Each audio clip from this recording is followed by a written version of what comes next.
Un jour, dans un avenir proche, les rivières et les courants menacent de ravager le pays et des milliers de personnes sont toujours sans électricité à la suite d'horribles tornades. 3 ouragans viennent juste de frapper le sud de la ville. Et maintenant, un tremblement de terre. Je n'ai jamais vu une météo aussi épouvantable. Mettez-vous à l'abri.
Les livres de prophéties bibliques sont longtemps restés imprégnés de mystères.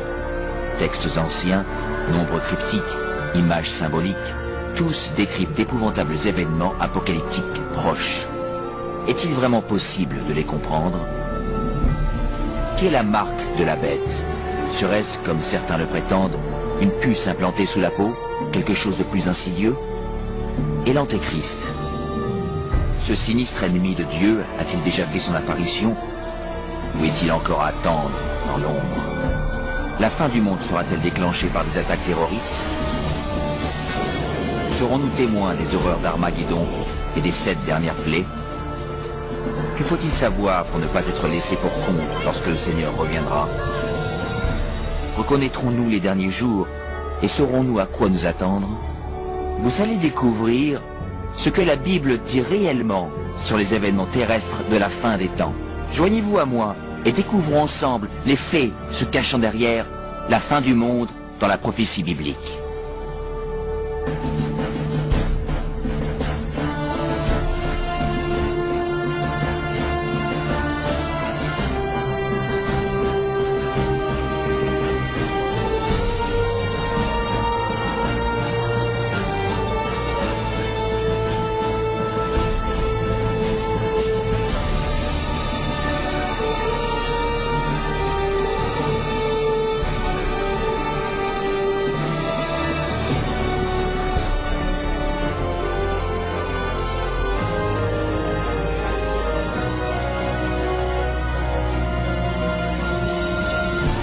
les derniers événements de la prophétie biblique.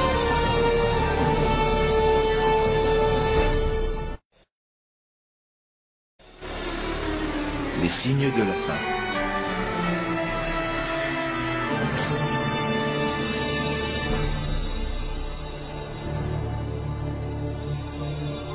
Toi, Daniel, tiens secrète ces paroles, et scelle le livre jusqu'au temps de la fin. Plusieurs alors le liront, et la connaissance augmentera. La fin du monde, cela arrivera-t-il vraiment? Si oui, quand? C'est l'une des questions les plus importantes et mystérieuses de tous les temps. Le prophète Daniel a clairement prédit que juste avant la fin du monde, nous serions témoins d'un enrichissement considérable de la connaissance. Est-ce arrivé? Prenons par exemple les moyens de transport. Durant 60 siècles, l'homme ne pouvait pas voyager plus vite qu'à cheval. Désormais, les voyages qui auparavant nécessitaient des mois se font en quelques minutes. En une génération, la révolution informatique a apporté des changements époustouflants que nos ancêtres n'auraient jamais imaginés. Mais une interprétation plus exacte de ce verset serait ces enrichissements de la connaissance des livres prophétiques, et ce qui était prédit est également arrivé. Mais les récits de Daniel ne sont pas les seuls qui parlent des événements des derniers jours. Que peut-il se cacher dans les anciens textes des Écritures? Vous entendrez parler de guerre et de bruit de guerre. Gardez-vous d'être troublés, car il faut que ces choses arrivent. Mais ce ne sera pas encore la fin. Et il y aura, en divers lieux, des famines et des tremblements de terre. Tout cela ne sera que le commencement des douleurs. En regardant autour de nous, force est de constater que les puissances politiques et naturelles ont fait de ce monde moderne un endroit de plus en plus dangereux.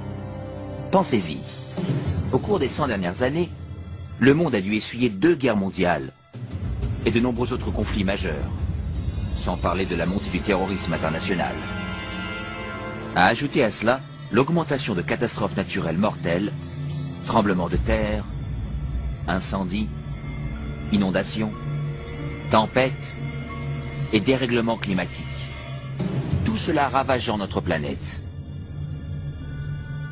Étonnamment, l'apôtre Jean avait prédit un autre signe de la fin des temps, la capacité de l'homme à détruire la planète. Dans l'Apocalypse chapitre 11 verset 18, il est dit que le jour viendra où Dieu détruira ceux qui détruisent la terre. Il est évident que cette prophétie s'est vraiment réalisée. Durant des siècles, l'homme ne pouvait que lancer des flèches enflammées ou tirer des boulets de canon. Nous possédons désormais des armes dévastatrices, pouvant anéantir la vie sur cette planète. En réalité, Jésus avait même prédit que si son arrivée était repoussée, aucun être ne survivrait. Le Christ nous avait prévenu que nous aurions à faire face à tous ces dangers, mais que ceci ne serait que le début de la fin. Est-il possible que la fin du monde soit réellement déclenchée par l'humanité? Sache que dans les derniers jours, il y aura des temps difficiles, car les hommes seront égoïstes, amis de l'argent, fanfarons, hautains, blasphémateurs, rebelles à leurs parents, ingrats, irreligieux, insensibles, déloyaux, calomniateurs, intempérants, cruels, ennemis des gens de bien.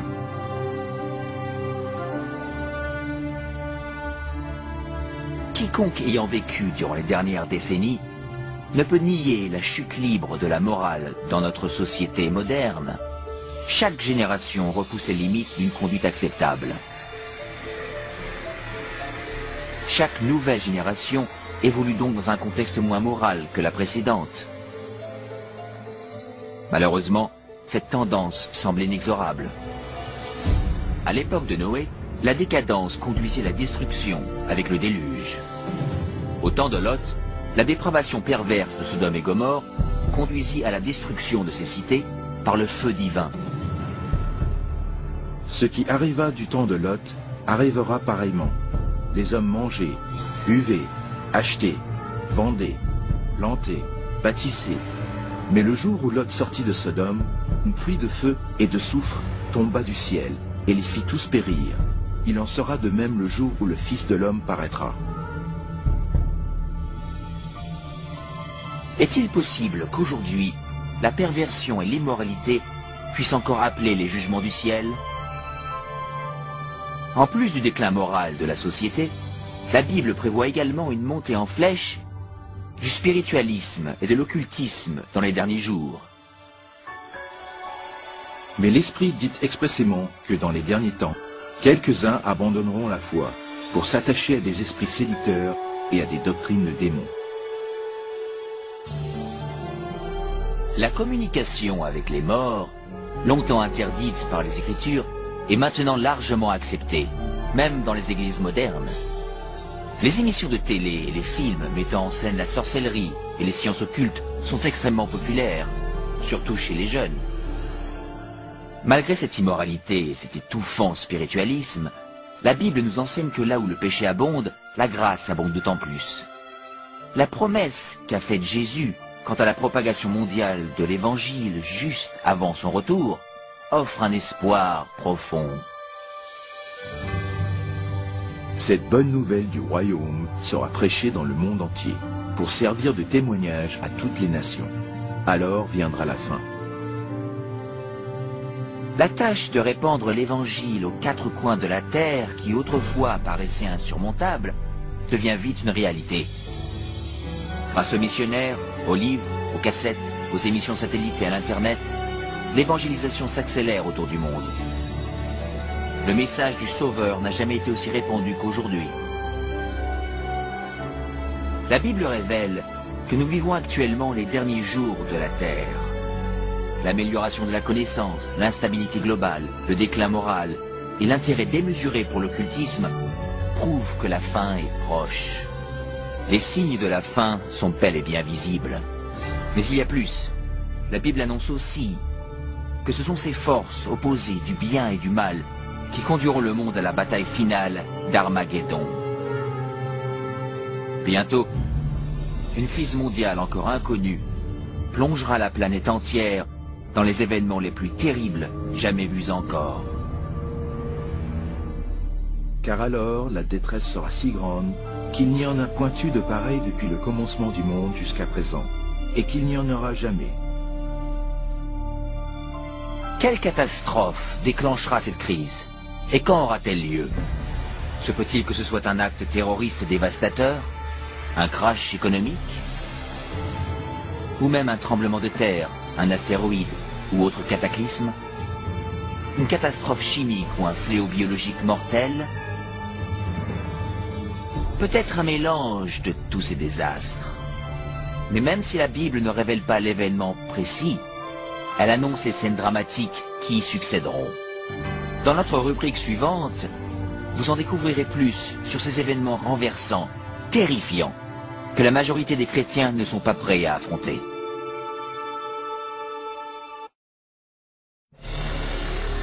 Un monde polarisé.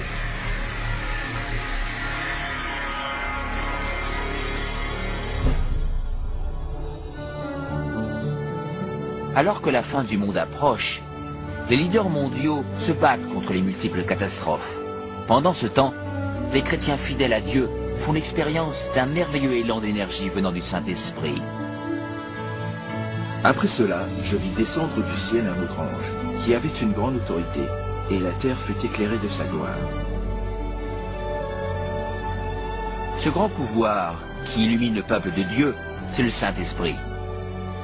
Avec une sainte audace, il témoigne pour Dieu, implorant les églises pour qu'elles se réforment et appelant les égarés à venir vers le Christ. Il respecte la parole de Dieu et encourage le monde à se repentir et à obéir au commandement divin. Une atmosphère de renouveau se répand sur la planète et il appelle tous les pasteurs et les membres de l'Église à sauver les âmes. Alors que l'œuvre du Saint-Esprit augmente et les manifestations occultes s'intensifient, des démons trompeurs apparaissent par milliers en se faisant passer pour des êtres aimés, décédés ou des saints du passé. Ils parlent de paix et d'espérance en présentant des doctrines pleines d'erreurs, subtiles et dangereuses. La Bible nous prévient. Car ce sont des esprits de démons qui font des prodiges. Comme on le suppose, ces manifestations ont une grande influence, et très peu se prononcent contre elles.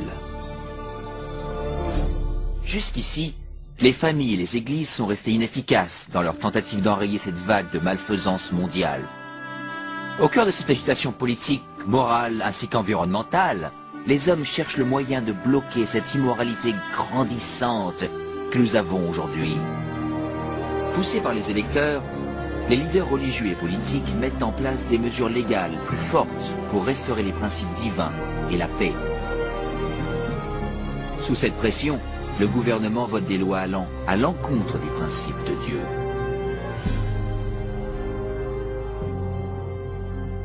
Mais ce n'est pas la première fois dans l'histoire que cela se produit. Rappelez-vous l'histoire de Daniel, chapitre 3, lorsque le roi babylonien Nabuchodonosor ordonna à tout son royaume de se prosterner et d'idolâtrer l'imposante statue qu'il avait faite sculpter. 3 jeunes Hébreux savaient que cet ordre était contraire au 2e commandement concernant l'idolâtrie. Déterminés à rester fidèles à Dieu, ils refusèrent de se prosterner. Le roi les fit jeter au bûcher. Mais Dieu intervint miraculeusement et leur sauva la vie. Et il y a également l'histoire de Daniel dans la fosse aux lions. Lorsque le roi de Perse proclama une loi interdisant de vénérer tout autre dieu que lui-même durant 30 jours. Daniel savait qu'en obéissant à cette loi, il devait violer le premier commandement de Dieu. il continue à prier Dieu ouvertement et quotidiennement, mettant sa vie en danger. Les ennemis de Daniel rapportèrent ces faits au roi qui, à contre-cœur, fit jeter son fidèle servant dans la fosse aux lions. Dieu manifesta encore son pouvoir et épargna miraculeusement la vie de Daniel. Et de la même manière, l'Apocalypse prédit qu'une force maléfique poussera les gouvernements à mettre en vigueur des lois indiquant comment l'on est censé adorer Dieu. Elles sembleront promouvoir la moralité. En réalité, elles prépareront le monde à accepter la marque de la bête et l'Antéchrist.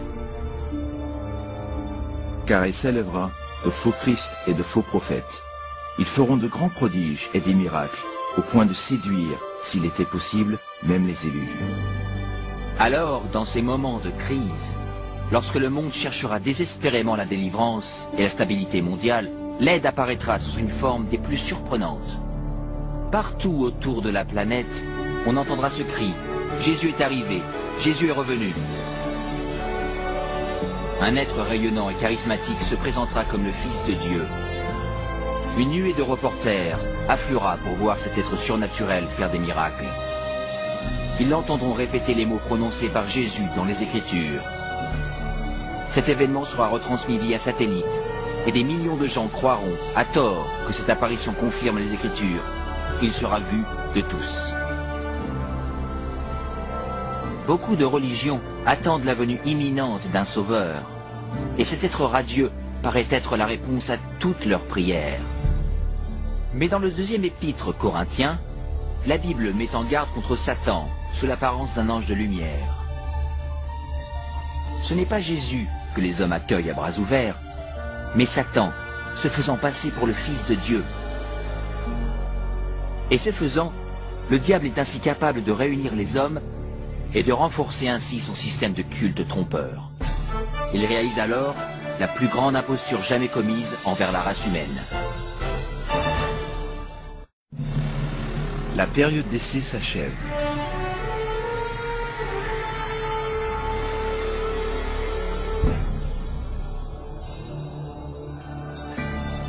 Les tromperies de Satan sont une force puissante de motivation dans le monde. La plupart des leaders spirituels acceptent le grand imposteur ainsi que son faux système de culte. Alors que les catastrophes s'intensifient, les chefs d'église veulent pousser la planète à adhérer aux doctrines trompeuses de cet imposteur et faux messie.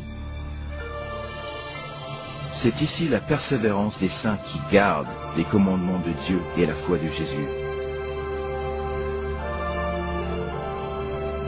Mais tous ne sont pas dupes. Certains se rendent compte que la Bible avait prédit cette supercherie. Et ils savent que le but de ce faux messie est d'éloigner les hommes des commandements de Dieu. Mais ce n'est pas la première fois que Satan apparaît en ange de lumière. Lorsque le Christ fut tenté dans le désert, Satan lui apparut, déguisé en glorieux messager de Dieu. Le diable révéla sa vraie identité lorsqu'il incita Jésus à désobéir à la parole de Dieu. Et une fois de plus, avec des tactiques semblables, le diable tenta de pousser le monde à bafouer la loi de Dieu. Nul ne peut servir deux maîtres, car ou il haïra l'un et aimera l'autre, ou il s'attachera à l'un et méprisera l'autre. Vous ne pouvez servir Dieu et Mammon. Le monde entre alors dans une période de décision. Le faux Christ et la discorde mondiale polarisent le monde en deux groupes bien distincts. Ceux qui suivent la Bible et ceux qui suivent la bête. L'inquiétude remplit le cœur des hommes et la religion est le thème principal dans l'esprit de tous. Dans les interviews à la télé et à la radio, ainsi que dans les débats, les vrais disciples de Dieu sont portés devant les leaders mondiaux où ils fournissent les raisons bibliques de leur opposition au faux système de culte imposé aux masses. Les commandements de Dieu et ce qui constitue le vrai culte sont au centre de toutes les discussions. Motivés par le Saint-Esprit et par les arguments bibliques des serviteurs de Dieu, des milliers de gens à travers le monde quittent leurs églises sans vie et prennent position aux côtés des vrais disciples de Jésus. La question, doit-on obéir à Dieu ou à l'homme? Obéir aux coutumes ou aux Écritures? polarise le monde entier en deux blocs opposés. D'un côté, ceux qui reçoivent le sceau de Dieu, et de l'autre, ceux qui reçoivent la marque de la bête. Que celui qui est injuste soit encore injuste, que celui qui est souillé se souille encore, et que le juste pratique encore la justice, et que celui qui est saint se sanctifie encore. Ce texte annonce clairement le prochain événement, lorsque chaque homme, femme et enfant prendra sa décision d'être pour ou contre le Christ. Et les fidèles, ceux qui respectent la parole de Dieu, seront de son côté, malgré une opposition intense. Et d'un autre, ceux qui acceptent les traditions religieuses imposées par l'homme. Comme la porte de l'arche de Noé fut scellée avant le déluge, celle de la miséricorde est ainsi fermée au monde, et la grâce de Dieu n'est plus accessible. La deuxième venue du Christ est imminente. Mais tout d'abord, le monde doit subir la série de plaies la plus dévastatrice jamais endurée par l'humanité. Et j'entendis une voix forte qui venait du temple, et qui disait aux 7 anges, « Allez, et versez sur la terre les 7 coupes de la colère de Dieu. » Le premier alla, et il versa sa coupe sur la terre. Et un ulcère malin et douloureux frappa les hommes qui avaient la marque de la bête et qui adoraient son image. Tout espoir d'amélioration est détruit lorsque les 7 dernières plaies de l'Apocalypse s'abattent finalement sur notre planète. C'est le fléau le plus abominable jamais vu par l'homme, et c'est aussi le dernier. La première plaie est extrêmement douloureuse et effroyable et cause une atroce souffrance pour les égarés. 6 autres suivent rapidement. L'eau des mers et des rivières se change en sang. Le soleil reçoit le pouvoir de brûler les hommes. Plaie après plaie se suivent. La terreur règne sur les peuples de la terre, frappés de panique. Pendant ce temps, une partie des rescapés trouve refuge à l'écart, où ils sont protégés et soutenus par les anges de Dieu. D'autres sont jetés dans des prisons. Alors qu'ils semblent oubliés par l'homme, ils ne sont pas oubliés par Dieu. Les fidèles sont protégés des plaies, comme les enfants d'Israël furent préservés du fléau qui s'abattit sur l'Égypte.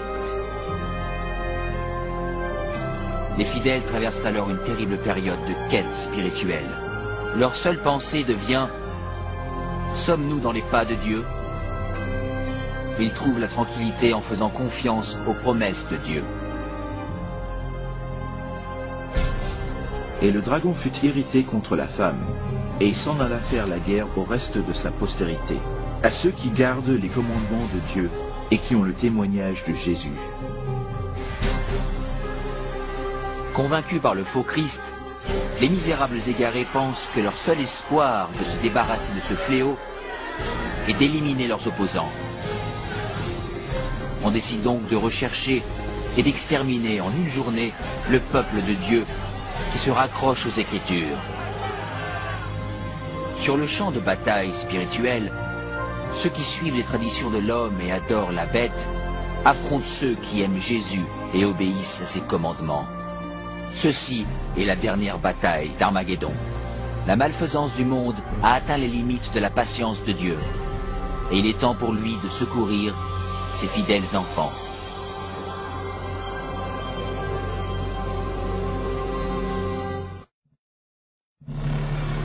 Le retour du roi.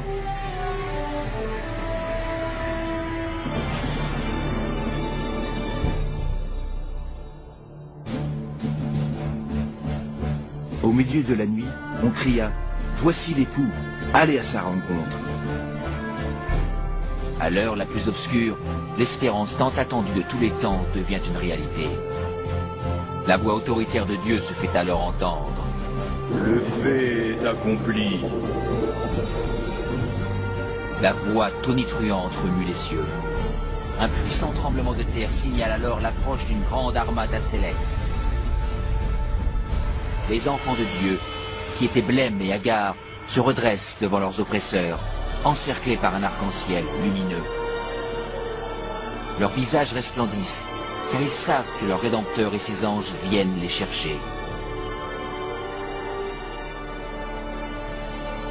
Voici, il vient avec les nuées, et tout œil le verra, même ceux qui l'ont percé, et toutes les tribus de la terre se lamenteront à cause de lui. Ce n'est pas un enlèvement secret, comme vous avez dû l'entendre. Toute personne sur Terre assiste à cet événement extraordinaire, et la plupart en sont terrifiés. Les égarés s'enfuient dans les cavernes, tentant en vain de se cacher du roi sacré. Et comme Jésus l'avait promis, les êtres malveillants qui avaient marqué son procès et sa crucifixion sont élevés de leur tombe pour le voir arriver dans un nuage de gloire. Car le Seigneur lui-même a un signal donné, à la voix d'un archange et au son de la trompette de Dieu, descendra du ciel, et les morts en Christ ressusciteront premièrement. On entend alors une trompette résonner dans les cieux. Et la voix toute puissante du Sauveur appelle les saints endormis depuis des siècles. Réveillez-vous, vous qui dormez dans la poussière, et levez-vous. Sur toute la terre, une armée de saints se lève de leur lit de poussière. Ils apparaissent dans des corps jeunes, glorifiés et immortels, sans aucune trace de maladie ou de défiguration. Ensuite, ceux qui ont traversé la période trouble sont également transformés. Ils reçoivent un nouveau corps, beau et immortel. Les âmes perdues, terrifiées, regardent avec angoisse cette scène surprenante. Ensuite, nous, les vivants, qui serons restés, nous serons tous ensemble, enlevés avec eux sur des nuées, à la rencontre du Seigneur dans les airs. Et ainsi, nous serons toujours avec le Seigneur. Les âmes transformées s'élèvent au-dessus de la destruction, laissant le monde en convulsion. Ils rejoignent leur Sauveur parmi les nuées d'anges. La peine, le péché et les souffrances resteront derrière eux. Le voile qui les séparait de leur Seigneur est éliminé pour toujours, et ils contemplent leur Dieu et son divin visage en face à face. Ce que tuera l'Éternel en ce jour seront étendus d'un bout à l'autre de la terre. Ils ne seront ni pleurés, ni recueillis, ni enterrés. Ils seront comme du fumier sur la terre.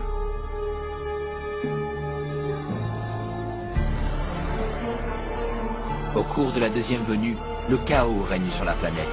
Parmi les ouragans de démons hurlants, les tremblements de terre, les océans bouillonnants, les îles en disparition et les nuages menaçants, la terre est battue de grêlons gigantesques.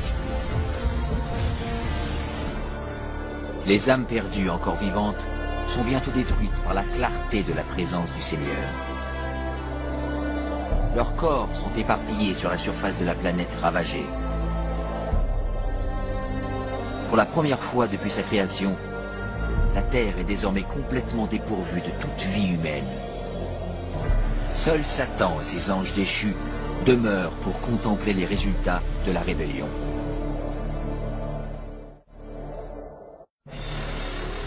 Millennium.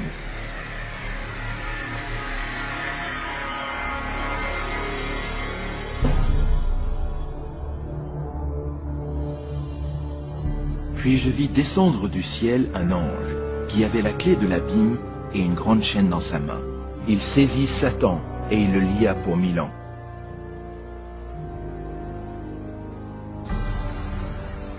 Entourés par le monde qu'ils ont ruiné, Satan et ses anges se retrouvent liés à la terre pour 1000 années. Ils sont emprisonnés sur cette planète sombre, déserte et abyssale. Seul avec ses démons, Satan doit attendre et méditer sur sa punition future. De tous côtés, il ne voit que villes dévastées, forêts brûlées et eaux desséchées, terribles conséquences de sa guerre contre le ciel. Coincé dans une vaste fosse sans fond, avec personne à tenter ou manipuler, il est misérable.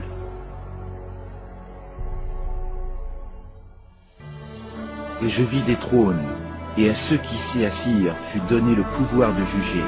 Ils revinrent à la vie, et ils régnèrent avec Christ pendant 1000 ans. Alors que Satan médite seul sur son sort, les âmes rachetées profitent des gloires indescriptibles du ciel.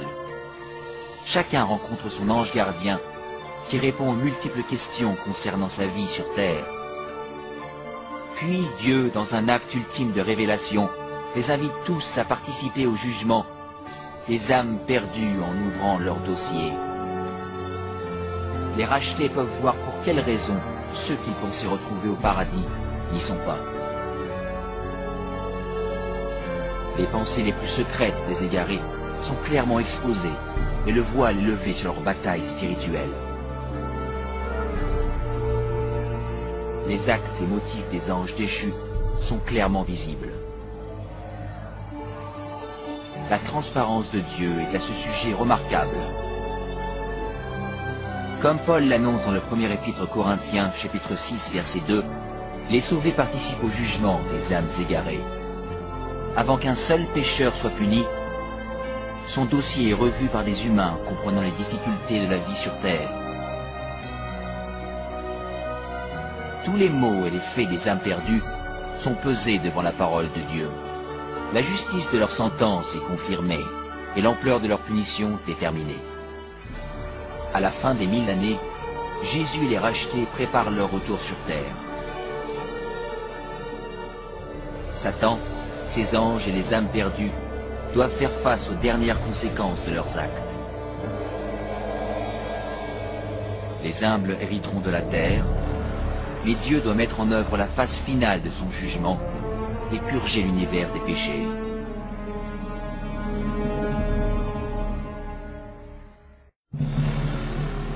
La fin des péchés.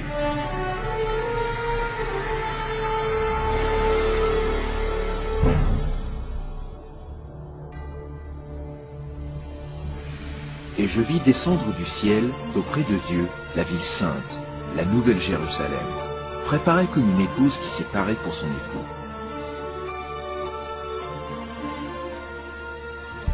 Après ces 1000 années de sabbat au paradis, le Christ et les rachetés retournent sur terre avec la nouvelle Jérusalem. En s'approchant de la planète dévastée, Jésus ordonne aux âmes perdues de sortir de leur tombe poussiéreuse. Entendant ces mots, les laissés pour compte de toutes époques et de tout lieu se présentent devant Dieu. Ils sont sauvés en gardant leur corps de mortels. Alors que Jésus descend du ciel, ses pieds touchent le mont des Oliviers. Le mont est anéanti par un immense tremblement de terre qui le transforme en une vaste plaine. La nouvelle Jérusalem, la cité massive de Dieu, descend alors des cieux et ses fondations se posent sur la plaine que Jésus a préparée.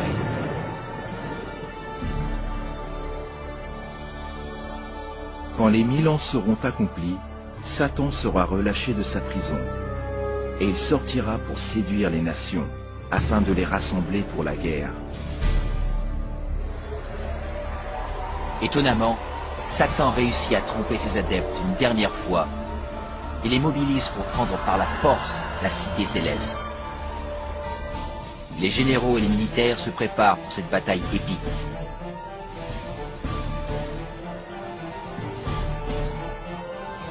Les âmes perdues prouvent ainsi que leur cœur n'a pas changé.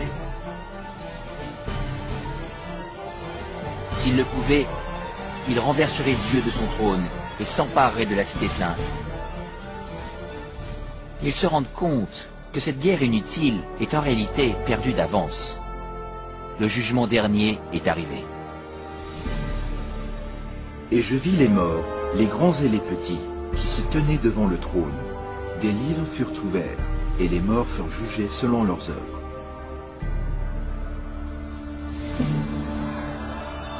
Le Seigneur apparaît alors sur son trône glorieux. Tous les plans de guerre des âmes malveillantes sont stoppés immédiatement. En contemplant le visage de Dieu, les égarés prennent douloureusement conscience de tous les péchés qu'ils ont commis. Ils se rappellent de chaque instant où ils ont tait leur conscience, où ils se sont éloignés des supplications du Saint-Esprit. Certains pensaient avoir caché avec succès leurs péchés de meurtre, crime ou autres vices. Avec honte, ils comprennent à présent les mots de Jésus que l'on trouve dans Luc, chapitre 12. Il n'y a rien de caché qui ne doive être découvert, ni de secret qui ne doivent être connus. Chacun comprend qu'il a, par son propre choix, rejeté le salut en voyant défiler sous ses yeux le panorama de sa vie. Tragiquement, la paix et la joie de ceux qui habitent dans la cité ne seront jamais les leurs. L'intense désespoir qui les envahit entièrement dépasse tous les mots. Les rebelles ne peuvent nier la justice de Dieu qui les déclare coupables. D'une seule voix, ils s'exclament « Justes et bons sont tes chemins, ô toi, roi des saints !» Et à genoux, ils vénèrent le prince de la vie. Et ils montèrent sur la surface de la terre, et ils investirent le camp des saints et la ville bien-aimée. Mais un feu descendit du ciel et les dévora. Finalement, le temps est venu pour les égarés de faire face aux conséquences irréversibles de leurs actes. Sans avertissement, l'Apocalypse descend des cieux. La terre se rompt et le feu jaillit des cavernes. Alors que l'enfer engloutit les âmes perdues, les justes restent sains et saufs dans les portes de la Nouvelle Jérusalem. Chaque pécheur est puni en fonction de ses actes. Ceux ayant peu péché sont rapidement détruits, alors que ceux étant coupables de crimes contre l'humanité souffrent plus longtemps. Et Satan, l'instigateur de tous les péchés, est destiné à souffrir encore plus. Pour Dieu, la punition des égarés est vraiment douloureuse, mais c'est sa justice qui le requiert. La peine pour le péché est la mort. Sur la croix, Jésus a souffert de cette punition au nom de tous ceux qui accepteraient son sacrifice. Mais les égarés ont rejeté cette offrande et doivent maintenant payer eux-mêmes l'horrible prix du péché.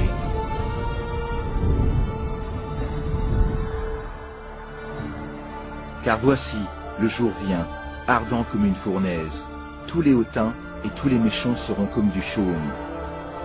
Mais pour vous qui craignez mon nom, car ils seront comme de la cendre sous la plante de vos pieds. Alors que les dernières braises de la punition refroidissent, les citoyens de l'univers élèvent leur voix et prient Dieu pour que le règne de terreur de Satan soit à jamais terminé.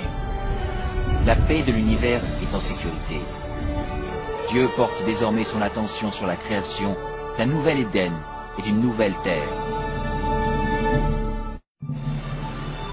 Une nouvelle terre.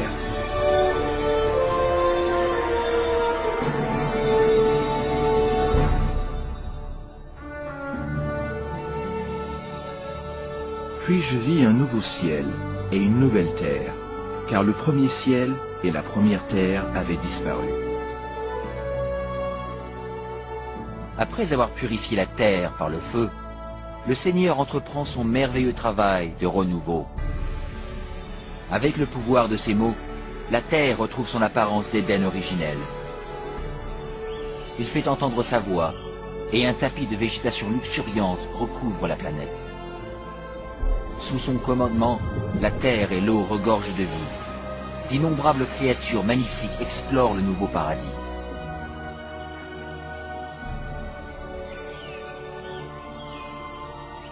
L'atmosphère vivifiante est pure et douce. La terre est le reflet de la création. Il essuiera toute larme de leurs yeux, et la mort ne sera plus, et il n'y aura plus ni deuil, ni cri, ni douleur, car les premières choses ont disparu.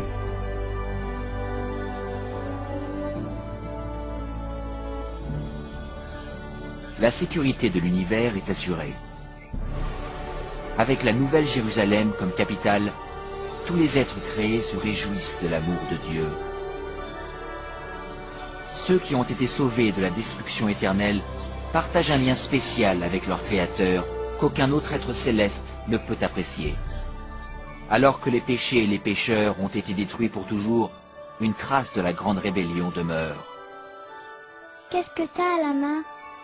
Ce sont les cicatrices sur les mains, les pieds et le côté de Jésus. alors que s'écoulent les jours heureux de l'éternité, les souvenirs tristes et douloureux se dissipent dans la gloire et la splendeur des cieux. Les enfants immortels de Dieu peuvent désormais atteindre leurs plus grandes ambitions. La recherche de connaissances illimitées stimule l'esprit. Sans les contraintes d'une vie terrestre, les rachetés sont libres d'explorer les merveilles de l'univers infini de Dieu.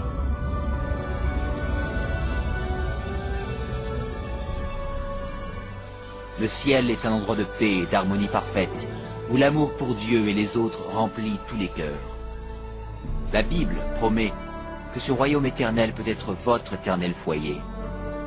Jésus s'est sacrifié sur la croix pour vous offrir le pardon et la victoire sur les péchés. Plus que toute autre chose, il veut que vous habitiez avec lui sur cette nouvelle terre. Alors qu'il fait tout pour vous sauver, il ne peut vous forcer à accepter ce cadeau. Vous devez l'accepter vous-même. Irez-vous vers lui aujourd'hui? Demandez-lui maintenant et il viendra dans votre cœur.